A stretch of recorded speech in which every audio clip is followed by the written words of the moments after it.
Coach, and just sort of watching the film, what have you kind of seen from the team with penalties? Is there sort of a through line with everything that you're seeing from them, penalty-wise? Yeah, undisciplined. Definitely some good calls there. In the midst of a game, you're kind of questioning, well, this is uncharacteristic for us. We haven't had that many penalties at all this year. But definitely a lot of pre- and post-snap penalties that are very uncharacteristic for us. We lost our composure sometimes. Poise, we got really frustrated, and you just can't do that. We just felt like, hey, it was just a really, really bad day for us. That's something that we don't preach, we don't teach that stuff, and it has been handled, and we got to learn and grow from that. After the game, Gideon said there would be a lot of running on Sunday. Yeah. What were some of those corrective measures put in place for that? Repeat the question. What were the penalties for the penalties? Was there a lot of running yesterday? What were there was a preparation period. I mean, we do certain things to remind ourselves, like, hey, we get penalties. There's some things associated with that, and it's built for conditioning. It's built to remind ourselves, hey, this is not who we are. We're a disciplined football team. We have to be mindful in those moments, and to have self-control and to control our emotions. That's one thing that we've learned about this team is that you got to learn to go through the ebbs and flows of a game, the ebbs and flows of a season, and treat both winning and losing the same. One does not weigh the other. And it happened in the game. If we're down, that's not the time to be discouraged and say, oh, here we go again. It's the time to dig your feet in the dirt and stand strong and say, bring it on.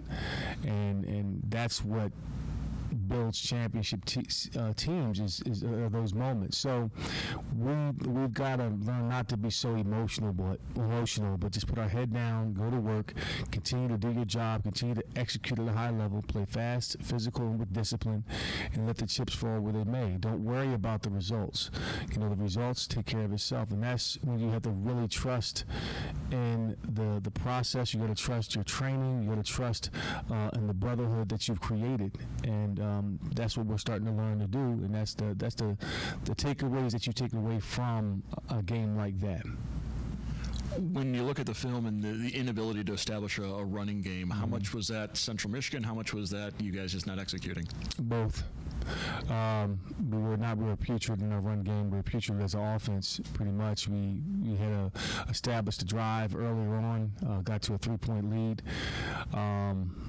And was really, after the interception, we became really inept after that. And we just got to find ways to get better. I got to get better in terms of coaching it. I got to get better of simplifying things. Our coaching staff has been challenged to do just that, regardless of who's at the quarterback position. We've got to find ways to move the football. And when you are one-dimensional, it makes it a lot easier for defenses to tee off on you, and we were unable to find ways to move the ball balance-wise. So this is where we are. This is who we are right now. So we got to, as coaches, find what's the best way to find a way to put points on the board and move the football, and see what skills set that best fits our players in terms of play calling and identity and so forth. So that's where we are. Over the weekend, I had a high school coach drop the chop wood, carry water line on me. You say that a lot of times as well. Yeah. Where did that come from? Do you know? Is that just something that's kind of... No, I read a book. What book was that? One of the leadership books I read, I think it's called Chop Wood, Carry Water. That's the name of it.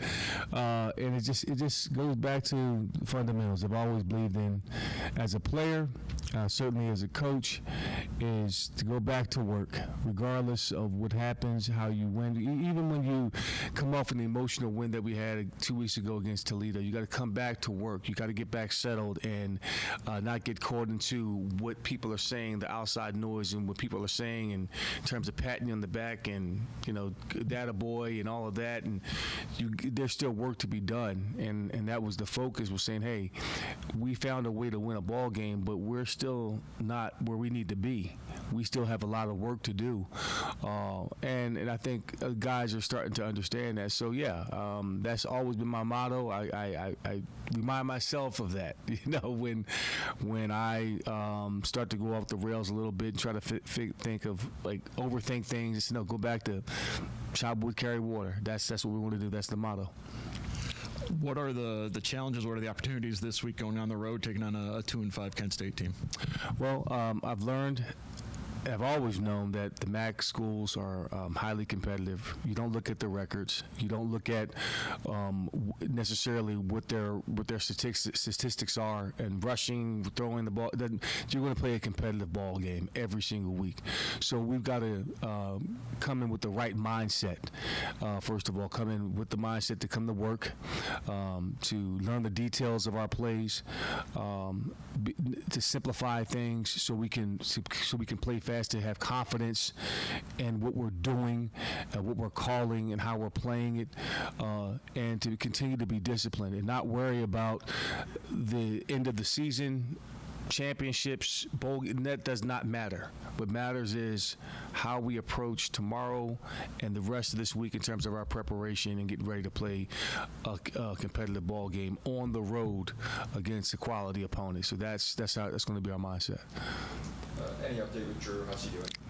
He's making progress. Can't give you an update in terms of if he's going to go or not this week, but he's getting closer.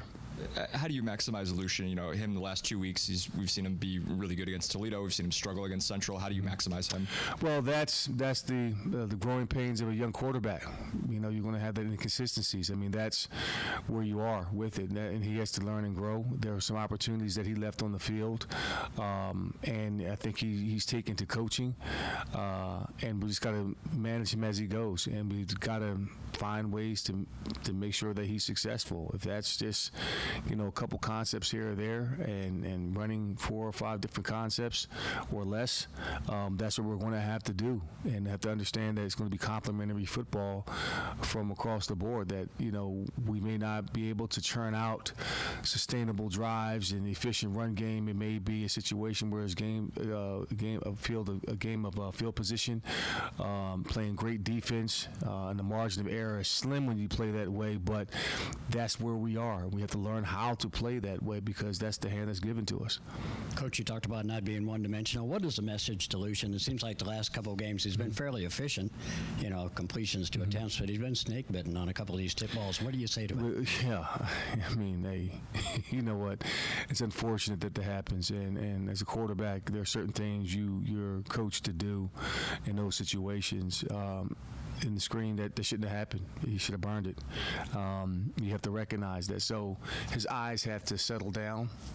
He's got to see the field better. He's got to see those opportunities. He has to anticipate better.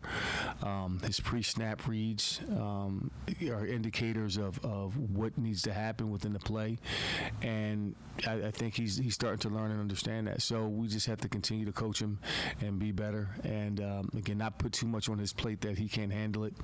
But everybody has to understand and rally around that, and understand that, hey, we have a quarterback that's young, and he's going to go through the growing pains, and he's going to make great plays. He's going to make some bonehead plays, but we have to support that, and understand that, hey, we're going to support him, and we have to do our job, put our head down, chop wood, carry water. I'm not looking too deep into statistics. I guess when you do that, Kent State statistics are not that good, but you look at the gauntlet of schedule they played, other losses, they played some top 10 programs there. That's kind of skewed the numbers, I think. It is, and that's why I don't look into it. I mean, when you play teams like Texas Tech, ranked in the top of the country, top 25, Oklahoma, Florida State. Yeah, they played Toledo last week. So you don't necessarily look at the statistics. You look at the quality of the team. They're well coached. They have some ball players on that side of the football, on both sides of the football. Their defense, they fly around. They have some good athletes in the linebacking core. They have a really good returner who's returned 2 kickoffs so far. So, again, in the MAC, you can almost guarantee, regardless of your schedule, regardless of your record, you're going to play competitive football every single week. Talked about not getting caught up in the pats on the back after a big win against Toledo and the hype. 2 big games in a row, 24,000 in the stands both days. That's an extra obstacle for you and your team to overcome with all that distraction that goes on for with the hype for some of these games. Well, I don't believe in excuses for that. That should never be an obstacle. And again, it goes back to the mental toughness to fight against the human nature to, hey, we're riding high and this is the distraction. We got to settle back down and understand that there's more ball games to be played, because winning is a deodorant. It covers up the stink of what's really going on. And there was a lot there that we had to grow and learn from. From starting off fast to playing disciplined football to taking advantage of the opportunities that are given to you. There was a lot of opportunities that we left on the football field that can go unchecked if you don't check it. And our thing was to attack complacency last week, and clearly I didn't do a good enough job of explaining that to the kids and putting that urgency back into their mindset. Hey, we got to focus back down on what's important. Again, don't worry about the championship. Don't worry about we beat Toledo. We've got to focus on winning today and winning, getting back to doing our job and playing fast, physical, and disciplined. And when I look back at the game, you try to find the silver lining in it all. And what I found was in the fourth quarter, typically when teams relatively give up and quit, we still fought. Even though we knew the circumstances weren't in our favor, there were some clips, certainly in the last couple of plays, that I showed where the effort was there. R.J. Garcia running downfield on the interception, giving great effort. Didn't have to. There was no need. For him, he wants to compete. Our defense still playing hard against a team that will lean on you with their run game in the fourth quarter. I believe we only gave up 24 yards on 11 carries in the fourth quarter when we knew that we probably weren't going to win the game based off of our lack of offensive production. Lucian still threw the ball really well. Found some receivers wide open in terms of coverage.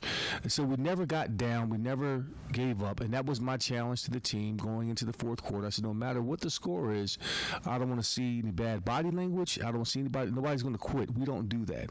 This is still a part of the process of becoming a champion. You're going to have results that are not going to work out in your favor. You're going to have circumstances that are not going to be great for you, and based off of everything that happened with Toledo and all of that, we can pull those excuses out of the sky and say, oh, these are the reasons, but we're not going to do that. We're going to leave that right there and say, hey, take complete ownership of what just happened, and that's how we're going to grow from it. Like, I took complete ownership of it. I'm not finger pointing on anything. It comes back on me. I didn't have this team prepared to play well enough to win that ball game, for them to understand we could not have those type of mistakes, and I've got to do better. I've got to identify it better. I've got to get my coaches better. So I had to get better this week so we can get ready to go on the road to play Kent State. Yeah, you've been around for quite some time. You're one of the old men on the roster, I guess. Taking a look before the game against Central Michigan, coming off a big win against Toledo. Coach said he felt like you guys kind of took your eye off the ball a little bit. He took blame on himself. How do you think your team prepared, and were you surprised at the performance against Central? I think overall we had a good preparation week. I think we did a lot of things well. I would say overall I think that we let this win of Toledo get to our heads, and I feel like it allowed us to just the loss allowed us to just sit back and see what we really needed to improve on as a team, and just to see what we need to pick up on as a whole, staff and the whole unit. Kent State, they've got some pretty low numbers statistically, but they've been against some really good teams this year. What are you seeing on film? I see on film Kent State is a pretty good team. I feel like you can't look down on anybody in the MAC, no matter who you are, no matter who they have or anything like that. But overall, I just feel like we got to focus on our next opponent, which is Kent State. I feel like we got to do what's best for us, the different things we have to move around within our offense or even within our defense just to get that next win we need. going on the road, you guys haven't won a road game this year. Part of that's the level of competition you've played on the road. But what is it about playing on the road? And the MAC as a whole has struggled on the road this year as well. What is it about road games that are difficult? I wouldn't necessarily say it's anything on the road. I would just say, like, it's more of a mentality that you have to keep throughout the whole season. And I feel like it's just been up and down probably through the whole course of the MAC.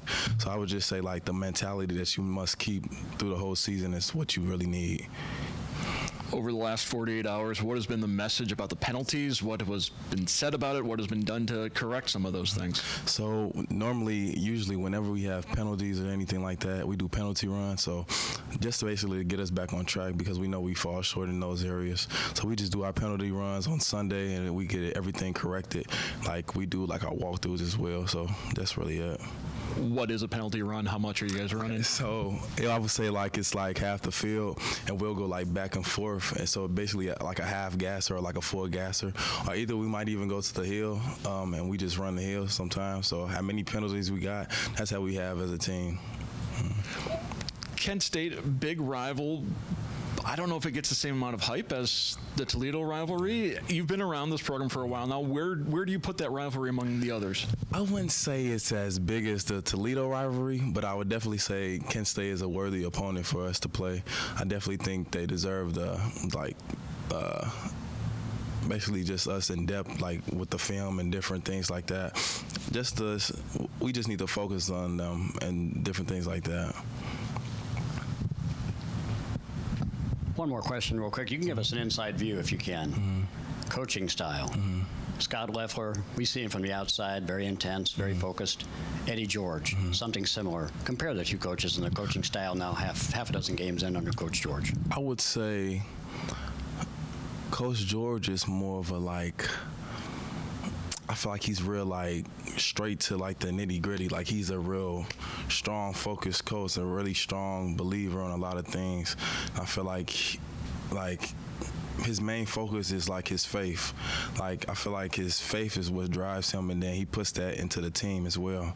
I would say Coach Leffler, he's definitely a strong coach. I feel like he focused on us being, like, man before anything, and I would say, like, he really wanted us to basically focus on, like, what life would be like after football, and yeah, that's how I would put it. So Coach George was pretty blunt, said the offense was putrid against Central Michigan. How do you fix that going forward? I feel like we fixed that going forward just by getting back to the basics, you know what I'm saying, just getting back to practice, simplifying things, and just doing what we do well and just getting really, really good at it, getting more reps at it. How difficult of a practice was it yesterday coming off of a 15 penalty performance? It wasn't too difficult. I mean, we got our penalty runs in. We got a little bit of discipline in, but it wasn't too difficult. I feel like we kind of beat ourselves up a little bit that game. So, yeah, it wasn't too difficult of a practice. What's the mood of the team now going forward as you guys hit the road for Kent State?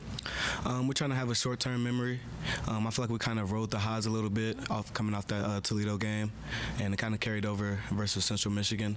So I feel like just having a short-term memory, just trying to go 1-0 this week, focused on Kent State. You know, it's MAC play, so anything can happen. Not to beat a dead horse, Kadarius, but a lot of the penalties were personal fouls. Was that a result, what you saw on film, of emotion, folks not keeping their emotions in check? What did you see? I wouldn't say folks not keeping emotions in check. I would say just really playing into the whistle. I feel like some of those penalties, I mean, I'm a player here at BG, so it may be a little biased, but some of those penalties I feel like shouldn't have been called. I feel like we just play into the whistle sometimes. Talk about a crowded running back room as well, how you guys all work together in order to try and let the ground game go. Yeah, I love the running back room. I feel like we all kind of complement each other very well. You got me, you got Chris McMillan, Cam Petaway, who's been great for us this year. I feel like we have different play styles. I'm able to move into the slot a little bit and be kind of a gadget player, and so I feel like that's very, very helpful to this offense. What about the transition in quarterback from Drew now to Lucian? How has that impacted you guys? How long does it take you to get a feel for the different quarterback and their style? I feel like it hasn't taken long to get a feel with Lucian.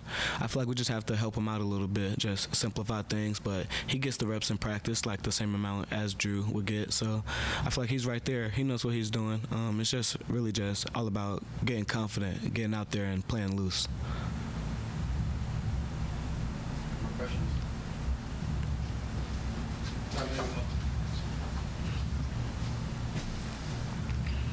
For you, you had to sit out last year. So what's it just been like being able to get to play for Coach George here after going to Tennessee State, and just how much of your love for football is just you've cherished this year because you missed last year? It's been amazing. I feel like that kind of humbled me sitting down last year.